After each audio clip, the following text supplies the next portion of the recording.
BBA, BCA, BCom Computers. 100% placement guarantee. I create Degree College, Kukatpalli, Hyderabad. నమస్తే రమ్య గారు. నమస్తే జయ. కృష్ణాష్టమి శుభాకాంక్షలు అండి. కృష్ణాష్టమి శుభాకాంక్షలు జయ. దేశమంతా జరుపుకునే పండుగలో కృష్ణాష్టమి ఒకటి కదా. మంచి కృష్ణుడి స్టోరీ ఒకటి చెప్పండి రమ్య గారు, తర్వాత కృష్ణాష్టమి విశిష్టతలు మాట్లాడుకుందాం. కృష్ణగాథలు చెప్పుకోవాలంటే మనకి భాగవతం దశమస్కంధంలో కృష్ణ లీలలు ఎన్నిసార్లు చెప్పుకున్నా, ఎన్నిసార్లు చెప్పినా, ఎన్నిసార్లు చదివినా వాళ్ళే బాగుంటాయి. అఘాసురుడని ఒక రాక్షసుడిని సంహరించాడు కృష్ణుడు. అఘాసురుడిని సంహరించినప్పుడు బ్రహ్మదేవుడు ఆశ్చర్యపోయాడు.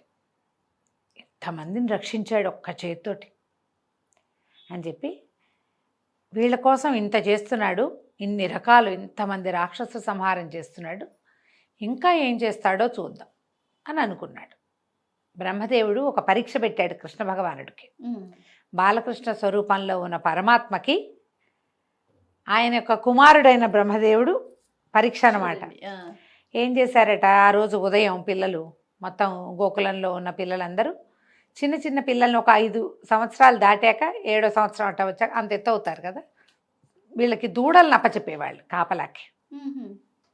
ముందంతా దూడలు, చిన్న దూడల్ని తీసుకుపోవటం. ఒక 8వ ఏడు 9వ ఏడు వచ్చి కొంచెం కాలు సాగి బాగా అలవాటయ్యి దూరం నుంచే తమ వడ్లని గుర్తుపట్టగలరు, పశువుల్ని గుర్తుపట్టగలిగే వయసు వచ్చేసరికి వీళ్ళకి పెద్ద ఆవుల్ని దూడల్ని కూడా అప్పచెప్పేవాళ్ళు. కొంచెం ముందుకు వెళ్ళారు వీళ్ళు, ఈ పిల్ల గుంపంతా. వెళ్ళాక ఏమైంది, ఒకరోజు ఆ రోజట ఈ అఘాసుర వధ తర్వాత పిల్లలంతా ఆవుల్ని ఆలమందల్ని తోలుకుపోయారు. మరి భోజనాలకు కూర్చున్నారట. అసలు ఆ చల్దులు ఆరగించటం అనే ఒక హెడ్డింగ్ పెడతారు పోతన్ గారు. ఎంత సరదాగా రాస్తారో. వ్యాస భారతంలో అన్నం పంచుకుని తింటున్నట్టు కనపడుతుంది వ్యాస భాగవతంలో. పోతన్ గారు తన తెలుగు ప్రావీణ్యం అంతా చూపిస్తారనమాట. అబ్బో, పిల్లలందరూ ఈవిడ మీగడ పెరుగు కలిపిన అన్నం, వేళ్ల సందుల్లో ఆవకాయ ముక్కలు, మా ఊరగాయ ముక్కలు ఇరికించుకుని ఒక ముద్ద తింటూ దాని రుచిని ఆస్వాదించటం. పిల్లలంతా కూర్చుని తింటూ ఉంటే ఈ పిల్లల్లో కొంతమంది ఆవులు ఏవి కనపడలేదు. మామూలుగా ఆవులు వీళ్ళ చుట్టూతా నిలబడతాయి, పిల్లలంతా గుండ్రంగా కూర్చుంటారు. అన్నాలు తిని మైమర్చిపోయి ఉన్నారు. నా పెరుగుని తీసుకో, నా మీగడ తీసుకో, నీ ఆవకాయ ఇవ్వు, మీ ఇంట్లో ఆవకాయ బాగుంటుంది, మీ అమ్మ బోల్డ్ మీగడేసి పెడుతుంది, మా పావులు వాళ్ళకి అంత రుచిగా లేవు, మీదివ్వు అని లాక్కుని పీక్కుని గందరగోళాల్లో ఉన్నారు. ఆవులు ఏవి అనగానే చూస్తే వెనకాల ఉండాలి ఆవులు అన్నీ ఒక చోట గుంపుగా. వీళ్ళు అన్నాలు తినే సమయాలకి అవి అక్కడ ఉంటాయి, కనపడలేదు. కనపడపోయేసరికి పిల్లలు అందరూ లేవబోయారు. కొంతమంది కృష్ణుడు అన్నాడు, కూర్చోండి తాపీగా తినండి, నిదానంగా నేను చూసొస్తానన్నాడు. లేచి నడుస్తున్నాడు. ఏవి ఆవులు లేవు, దూడలు లేవు. ఆవులు దూడలు లేవు. వెనక్కి తిరిగి చూశాడు. ఇప్పుడు పిల్లలు కూడా లేరు. ఆవులు లేవు, దూడలు లేవు, పిల్లలు లేరు. నవ్వాడు. నవ్వుతూ ముందుకు చూశాడు. ఆవులున్నాయి, దూడలున్నాయి. మళ్ళీ వెనక్కి చూశాడు, పిల్లలు ఉన్నారు. సాయంకాలం అయింది.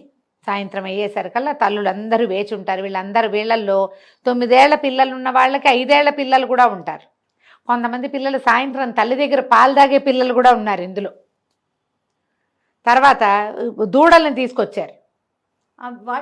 వాటి తల్లుల్ని తీసుకొచ్చారు. వాటి చిన్న దూడలు, వాటికి చిన్న చిన్న దూడలు ఉంటాయిగా.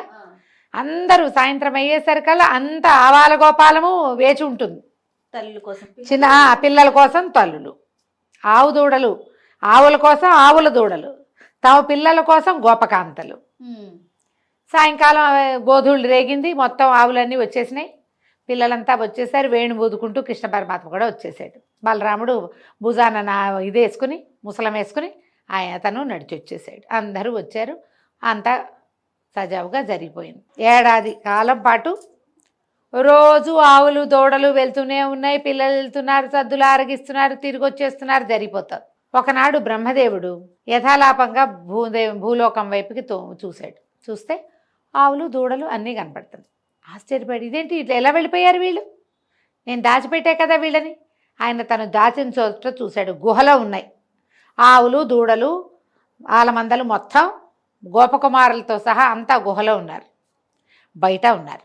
వాళ్ళందరి మధ్య కృష్ణుడు తిరుగుతున్నాడు. అర్థం కాల, నా సృష్టి కదా ఇది, నేను సృష్టించకుండా వీళ్ళంతా ఎటా వచ్చారు?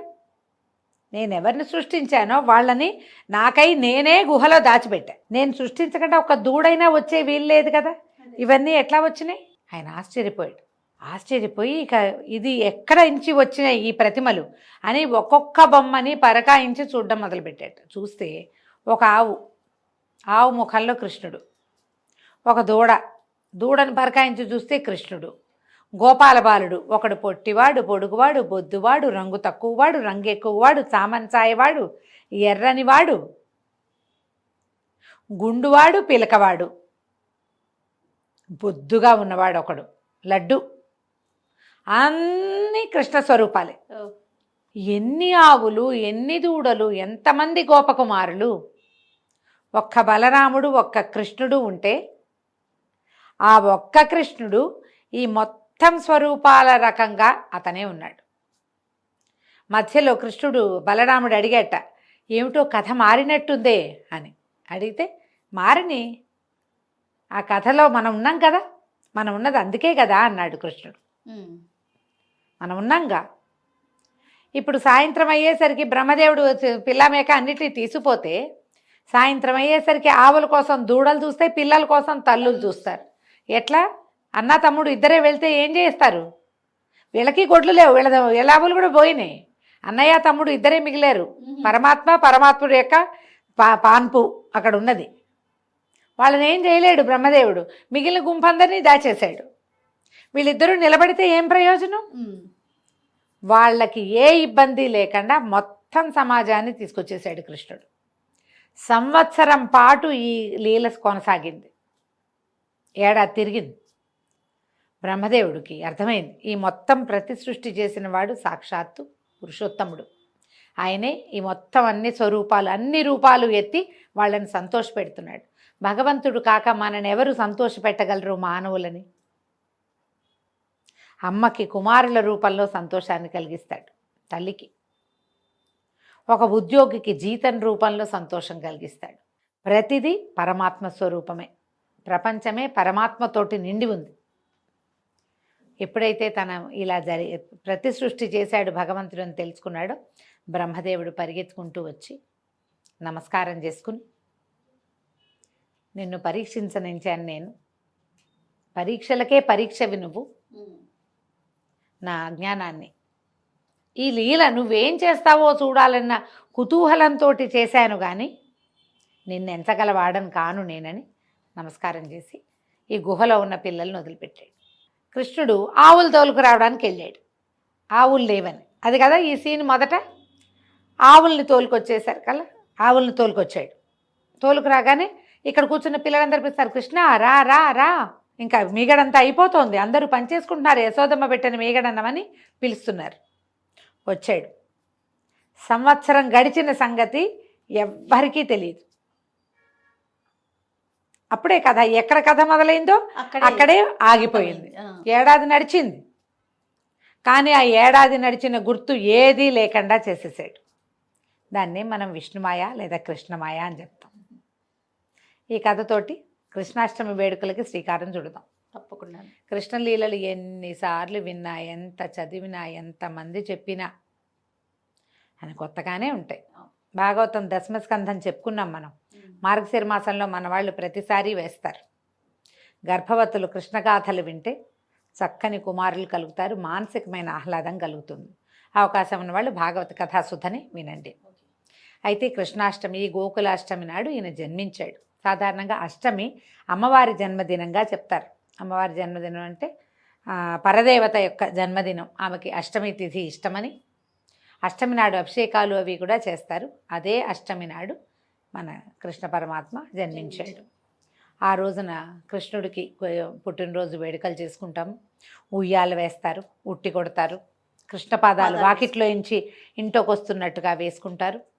చేత్తోటి వేసేవాళ్ళు, ముద్రలు కొనుక్కొచ్చి వేసేవాళ్ళు, ఎట్లా కుదిరితే ఎట్లా ఇంట్లో ఉయ్యాలు వేసుకుని ఉయ్యాల ఊపుతూ కృష్ణగాథలు ఏవైనా పాడుకుంటూ, కృష్ణుడికి ఇష్టమైన రకరకాల పదార్థాలు, ఆయనకు అది ఇష్టం ఇది ఇష్టమని ఎన్నో కథల్లో విన్నాం. పెరుగు, మీగడ, వెన్న, పాలు అవన్నీ ఇష్టం. వెన్న మీగడ పెట్టుకుంటారు, శొంఠి పొడి పెడతారు కొన్ని చోట్ల, ఇవి కాయపొడి పెడతారు. ఎందుకంటే అప్పుడే పుట్టాడు కాబట్టి బాలింతకని, కృష్ణుడికని కాదు, ఆ పెడతారు అమ్మకి తల్లికని సొంటిపొడి పెడతారు. తర్వాత చెక్కిలాలు, పిల్లలకి ఇష్టమయ్యే పదార్థాలు ఎక్కువ నివేదన చేస్తారు.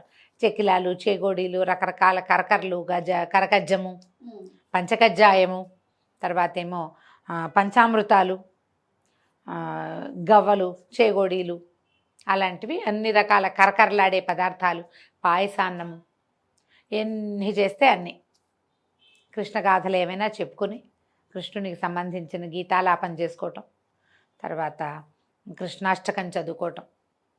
కృష్ణుడిది అష్టోత్తర శతనామావళి దొరుకుతుంది మనకి. అష్టోత్తర శతనామావళి జరుపుకొని కృష్ణుడికి పూజ చేసుకుంటాం. సాధారణంగా ఇది సాయంకాలం వేళల్లో చేస్తారు. కృష్ణాష్టమి ఎప్పుడు కూడా ఆయన అర్ధరాత్రి జన్మించాడని చెప్తారు కదా. గోకులాష్టమి నాటి అర్ధరాత్రి ఆయన పుట్టింది. గాఢాంధకారంలో పుట్టాడు కృష్ణ పరమాత్మ. అందుకని రాత్రిపూట వేడుకలు చేయటమే విశేషంగా కనపడుతుంది. ఓ ఉయ్యాల వేసి అందులో కృష్ణుడి ప్రతిమ ఏదైనా పడుకోబెట్టి ఉయ్యాలడుపుతూ జోలలు పాడడం, రకరకాల పాటలు ఉన్నాయి మనకి. ఏదో ఒక పాట పాడుకొని కృష్ణుడికి ఉయ్యాల వేసి ఊగించుకోవచ్చు. పుట్టినరోజు వేడుకలు అనగానే మనం బర్త్డే చేసుకుంటాం కదా, అలాగే కృష్ణుడికి కూడా బర్త్డే చక్కగా చేసుకుంటే, ఇంట్లో ఎవరైనా చిన్న పిల్లాడు ఉంటే వాడికి కూడా ఒక కృష్ణ వేషధారణ చేయించి బాలకృష్ణుల్ని ఇంట్లో వెలయించుకోవటం. ఏది కుదిరితే అది చేయొచ్చమ్మా, ఏదో ఒకటి చేయొచ్చు. భగవద్గీత చదువుకోవచ్చు, భాగవత దశమస్కంధం చదువుకోవచ్చు, మహాభారతంలో కృష్ణుడు కనిపించేటువంటి ఘట్టాలు అవి చదువుకోవచ్చు. ఏవి కుదిరితే అవి చదువుకోండి. కృష్ణ తత్వాన్ని తెలుసుకోండి. నీ పని చెయ్యి నువ్వు. అది ఏమవుతుంది, ఎలా అవుతుంది, రేపేమవుతుంది, నేను ఉంటానా పోతానో ఏం ఆలోచించద్దు. కేవలము కర్మలు చేయాలి మనం, అంతే. ధర్మాన్ని యథావిధిగా పాటించు. భగవంతుడు చెప్పింది అదే కదా, భగవద్గీత సారం కూడా అదే. అవకాశం ఉన్న వాళ్ళు ఎవరికైనా ఒక భగవద్గీత పుస్తకమో ఒక భాగవత పుస్తకమో ఇవ్వండి కృష్ణాష్టమి నాడు. మీ అవకాశాన్ని బట్టి మీరు ఏం చేయదలుచుకుంటే అది చేయటం. సమీపంలో ఎక్కడైనా వేణుగోపాల స్వామి దేవస్థానాలు అలాంటివి ఏమైనా ఉంటే చక్కగా వెళ్ళి దర్శనం చేసుకోండి. కృష్ణుడిని తలుచుకోండి బాగా. ఈ రోజున పిల్లల్ని కేకలేయటము, కొట్టటము అలాంటివి చేయబోకండి. బృందావనంలో ఏర్పాట్లు చాలా బాగా చేస్తారు, చాలా బాగా చేస్తారు జయ. అసలు అబ్బో, అక్కడ పాటలా, ఆ నాట్యాలా, ఆ సంతోషమా, చూసి తీరాలి. అవకాశం ఉన్న వాళ్ళు ఎప్పుడైనా జీవితంలో ఒక్కసారైనా మధుర బృందావనం, ఆ బృందావనపు మట్టి మన ఒంటికి తగలాలంటారు. ఆ కృష్ణుడు ఎక్కడ తిరిగాడో ఆ ప్రాంతపు మట్టి మన ఒంటికి తగలాలని, పునర్జన్మ ఉండదని చెప్తారు. అన్ని విష్ణువాలయాల్లోనూ కృష్ణాష్టమి వేడుకలు విశేషంగా చేస్తారు. స్వామివారికి చక్కగా కృష్ణుడిగా అలంకారం చేస్తారు. ఈ ద్వారక, అక్కడైతే అబ్బో, ద్వారకలో కానీ మన బృందావనంలో కానీ అత్యద్భుతంగా జరుగుతాయి వేడుకలు. ఎక్కడికైనా వెళ్ళే అవకాశం ఉంటే, అది మన సమీప దేవాలయాలు ఉంటే, ఎక్కడైనా కృష్ణాలయాలు ఉంటాయి కదా మనకి. మన సింగ్సాన్పేటలో ఒక బాలకృష్ణాలయం ఉంది. మన ఊళ్ళల్లో కూడా వేణుగోపాల స్వామి ఆలయాలు కనపడతాయి. ఎక్కువగా వేణుగోపాలుడు కనిపిస్తాడు కదా. ఎక్కడ అవకాశం ఉంటే అక్కడ ఉడిపి శ్రీకృష్ణ ఆలయంలో ఒక విశేషంగా చేస్తారు. అట్లా ఎక్కడ కృష్ణ పరమాత్మ ఉన్నాడో అక్కడ, ఈ గురువాయూరులో కూడా కృష్ణుడే కదా, అలాంటి చోట కూడా ఎక్కడ అవకాశం ఉంటే అక్కడికి వెళ్తాం. అవకాశం లేకపోతే ఆన్లైన్ చూడొచ్చు. మనకి ఇప్పుడు అవకాశాలు ఉన్నాయి చక్కగా కదా. కృష్ణుడిని తలుచుకోండి. రైట్. నమస్తే. నమస్తే జయ.